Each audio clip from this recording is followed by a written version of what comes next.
Hello everybody and welcome back to another weekly recap. I haven't done one of these in a few weeks because of the holidays and there were no updates going on, as well as the major piece of content, the Kebos Lowlands, being released.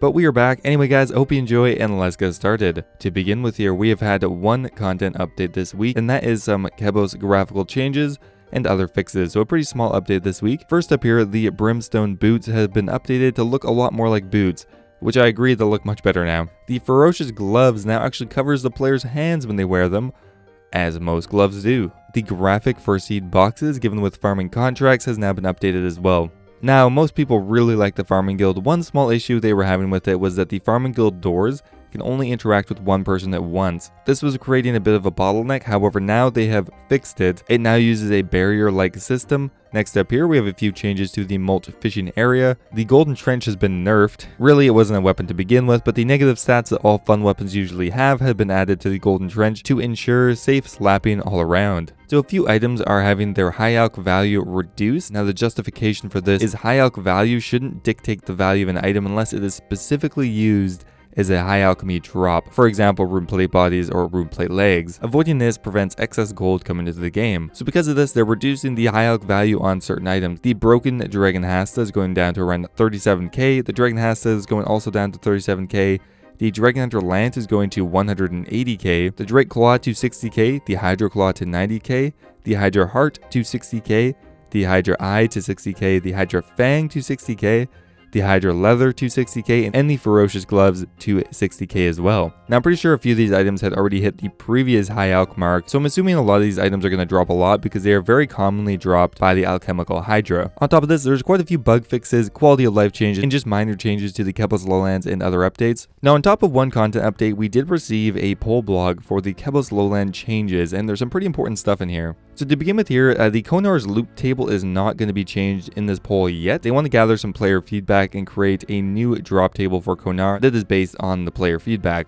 Now there actually is a Reddit thread, so if you want to have your voice heard, I will leave a link in the description so you can go ahead and put your suggestions through there. Now first up here, they want to make a change to aerial fishing. Essentially what they want to do is add in the angler outfit to the mulch fishing minigame. To be clear, you would obtain it at a slower rate as opposed to doing the regular method, which is fishing trawler. If the anglerfish was added to mulch fishing, the rate to obtain mulch pearls would be increased. Next up here, the Golden Trench is a rare equipable cosmetic reward that can be obtained with aerial fishing, should players have the option to sell their Golden Trench to Alri for 100 mulch pearls. Next up here, should players have the option to pay Alri a fee of 25,000 GP to open up an instanced version of Mulch Lake. Another interesting feature here is they would like to add in a way to have your friends join your instance, which I think is a very cool mechanic anyway and should be explored for other instance content. Should the Alchemical Hydra receive a respawn function similar to Vorkath to start the fight. Essentially, this would allow players to decide when to start the fight and how long it would take for the Alchemical Hydra to respawn. Now, one very popular player suggestion is adding to the Elite Korin Diary the ability to note the Hydra bones, because currently it isn't really worth picking up, or at least it's a pain to pick them up. And lastly, should an agility shortcut requiring level 72 agility allow players to go directly to the Alchemical Hydra without being attacked by other monsters in the dungeon. Next up here, we have a few changes to worms, drakes, and the regular Hydras. A big one here is should the base prayer experience from bearing worm bones, drake bones, and hydra bones be increased to 50, 80, and 110 respectively. This would be a very significant change, making worm bones slightly worse than dragon bones. Drake bones would be better than dragon bones, so that would add at least like a 3k drop to each drake, and hydra bones would probably be worth even more than they are now. Now one huge change to the Hydra tail is they want it to produce an item now that can be equipped in the ammunition slot. This would make the item a lot more viable as you would not need to sacrifice an inventory slot and you could just keep it in your ammunition slot, which you're not often using. And last up here, a very small change to the current favor system. They want to make it so that when you gain favor in other houses, it doesn't actually reduce the favor in other houses that you've already earned it in, which I think makes sense. I have no idea why it's like that. It's kind of annoying having to get 100% in a house, lock it in, and then start another one. It's just kind of counterintuitive. Doesn't really make much sense.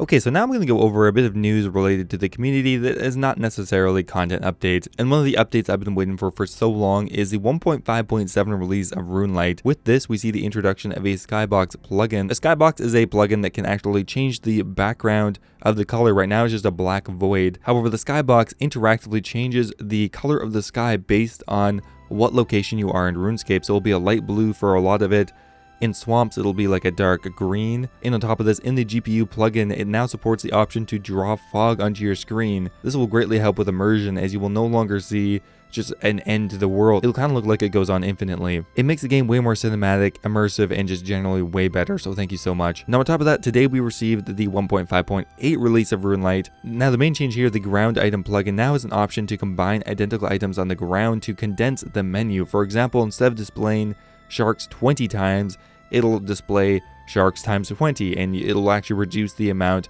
of menu space that is taken up on your screen. Another amazing suggestion that came directly from Reddit. I swear every good suggestion on there is getting added to Runelite as soon as possible. On top of that, the timer plugins have now been updated with all of the new farming patches in the farming guild, so now you'll be able to keep track of all of that directly in your Runelite client. Thank you once again to all of the contributors to Runelite. You are doing amazing work. One interesting piece of information that someone discovered on Reddit today by tweeting Mod Ash is that the Champion Scroll challenge, or to get any Champion Scroll, actually requires you to have 32 quest points and have access to the Champions Guild, which means you will need to have started at Dragon Slayer. This is previously not known, and just something that is worth noting, especially if you're going for the Champion Scroll grind and for some reason you don't have 32 quest points. Once again this week we broke 150,000 concurrent players, which is really awesome. This is not the first time we've done this, however. This is months after the mobile release.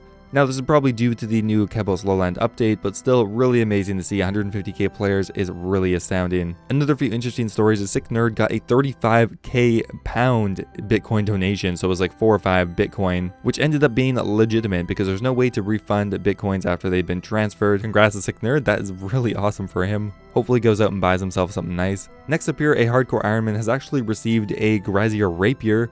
Getting raids 2 reward drops on a Hardcore Ironman is very rare because it is not a safe death, so you really have to trust your team and yourself to not actually die. So getting one of these raids 2 rewards is extremely impressive. So congrats to XZN on getting the very first, I believe, Hardcore Ironman Rapier. And last up here, in case you didn't know, there's actually a museum of past updates underneath the party room. I have visited there a few times, but a lot of people don't know about it. It's a very cool piece of content and a really good look back on how far old school RuneScape has come since 2007. And that is it for community updates this week. So finally we are back with the weekly Q&A. It took a few week hiatus because of a few sicknesses as well as just the holiday break. So we're going to be doing a quick recap of some of the questions and we'll find out some of the interesting ones. To begin with here, Mod Ed is currently working on a new quest, a free-to-play quest that helps ties Zaya to the mainland. I really like how many new quests we are getting, and a free-to-play one is awesome. Can we get a fix to the farming guild doors? Yes, they have been fixed already, as noted in the patch notes. Now, there was a discussion from the JMods about how good the farming guild is and how well it was received. Now, everyone is starting to think about the other guilds and how terrible they are in comparison. There's been a lot of discussions, but no suggestions or ideas on how to address them yet. We're not against changing any of the existing guilds, however we would like to receive some player feedback. Can we get a message in the chat box to notify us when a Cronus seed activates a skip in a growth cycle? They said maybe we'll have to ask Kiernan. What is the ETA on the Hosidius House rework? They said it's difficult to say, they're looking to slide it in between other things. The graphics aren't ready yet for devs to work on it. However, graphics might finish their bit when devs are busy with the quality of life month. Can the expert mining gloves work when mining amethyst? They said it sounds good and we'll have a look at it. Can we use knives on a blue dragon hide to turn them into dragon scales? They said they really like the idea, it's better than having to collect them off the floor. Can the Abyssal Sire be included in the Abyssal tasks in that area? Yes, that has actually been included in today's update. Can we get a chat box message for when the Hespori is fully grown? They said it does take a while to grow, so that should be fine. It wouldn't be hard to make or implement the code as similar notifications exist. Can we know the task waiting for drakes and worms assigned by Duradel? They will release it in due time, but for now it's not released. Can you make farming contract rewards scale based on the amount of time it takes to grow each crop?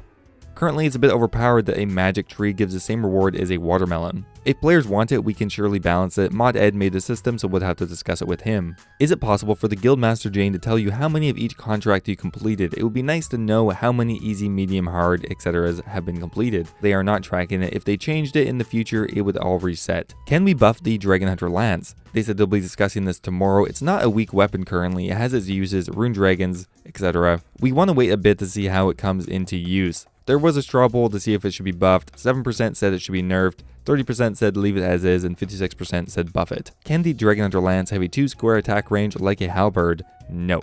Can there be an Australian Wintertide world? There are no plans to, unfortunately. We know Australians want more worlds, but we only have 10 open to us currently. There needs to be some more maintenance done before we can add more. It is also possible to use Wintertide without having to be in a themed world. On the side note, we're adding 7 new worlds tomorrow and adding 8 new Blast Furnace themed worlds. Can we add a minecart to the new Kebos Lowlands? They said minecarts are expandable and they'd be happy to do so. Can we get a buff to the seed box now that we have so many in game? We would like to make it so it's an upgrade or an unlock. We could also maybe look into a seed vault in the farmer guild so that seeds of various levels can be stored more easily. Can we give Konar the ability to assign to Zar? No, since they can only assign to Zar in one spot. Also, Konar's drop table inside the fight caves might be awkward. There's no plan to change that yet. Can we add volcanic gloves that make smelting cannonballs 2 times faster? No sorry. Can skill capes more consistently take you to the guild as it is about half do and half don't for them? We'd have to look into where it would be impacted and whether teleport would replace the current perk or as a buff. And that is it for the weekly Q&A. Anyway guys, I think I'm going to end the video here. I normally do Reddit suggestions, but I feel like this video is getting long enough as is. I find the Reddit suggestions do often get repeated a lot, and a lot of the good ones are already in the Q&A to begin with. Anyway, how do you guys feel about that? Do you appreciate having the Reddit suggestions in the actual end of the video, or would you prefer for them to be out of the video and focus more just on updates and community content and stuff like that? Anyway guys, thanks for watching. I hope you enjoyed, and I will see you next time.